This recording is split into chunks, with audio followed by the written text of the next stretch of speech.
এই দেখো আজকেও গাছ থেকে বাড়ির গাছে কুমড়ো শাক কাটা হলো অনেকটাই না। আর এদিকে আবার ওই ডাঁটাও পাড়া হয়েছে, সজনে ডাঁটা। আগের দিনও পাড়া হচ্ছে, রোজ অল্প অল্প করে পাড়া হয় গাছের ডাঁটা, তাই একসাথে না পেরে অল্প অল্প করে পাড়া হচ্ছে। এই যে এতগুলো ডাঁটা হয়েছে দেখো, এতগুলো ডাঁটা আজকে পাড়া হয়েছে, আরও কিছু আছে। আর এই ডাঁটাগুলো আর কদিন থাকলেই কিন্তু একদম পুরো পেকে যেত, পেকে দানাগুলো ফেটে বেরিয়ে যেত অনেকটাই। আর কচিও আছে, আবার একটুখানি বেশ বড় মানে দানাগুলো হয়েছে। তো যাই হোক, আজকে কী রান্না করছি চলো, আজকে ডাঁটা দিয়ে মাছ দিয়ে করব। এই যে জ্যান্ত মাছ আছে, এই মাছ নুন হলুদ মাখিয়ে ভালো করে ভেজে নিচ্ছি তেলের মধ্যে। আর আজকে মাছ দিয়ে ডাঁটা দিয়ে করব। ডাঁটা আলু কেটে রেখেছি ওইদিকে, আর এই যে মাছটাও ভাজা হয়ে গেছে। মাছ জ্যান্ত মাছ দিয়ে ডাঁটা দিয়ে ঝোল খেতে কিন্তু দারুণ লাগে।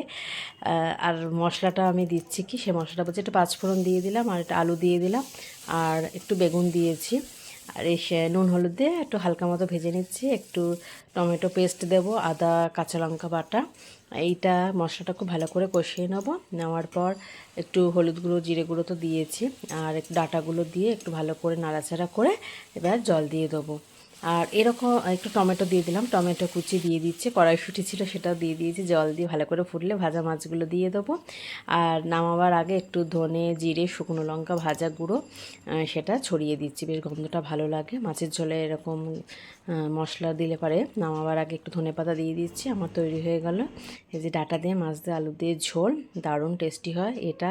এরকম মাছের ঝোল আর একটুখানি গরমেই মাছের ঝোলটা কিন্তু দারুণ। আর এদিকে দেখো নিম পাতা ভেজে নিচ্ছি, নিম পাতাটা ভাজা হয়ে গেলে তুলে নেব। এরপর ছোটো ছোটো বেগুন নুন কেটে নুন দিয়ে মাখিয়ে রেখেছে, এটা জলটা বেরিয়ে যাবে। এরপর তেলের মধ্যে একটু কালো জিরে দিয়ে আর এই যে বেগুনগুলো দিয়ে দিলাম। দেখো নুন আর সামান্য হলুদ দিয়েছি, না দিলেও হয়।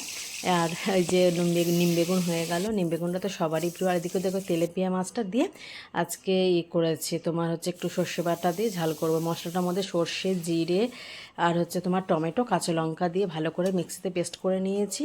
দিয়ে এটা তেলের মধ্যে দিয়ে দিয়েছি, নুন হলুদ গুঁড়ো দিয়েছি, আর এই জল দিয়ে ভাজা মাছগুলো দিয়ে দিয়েছি।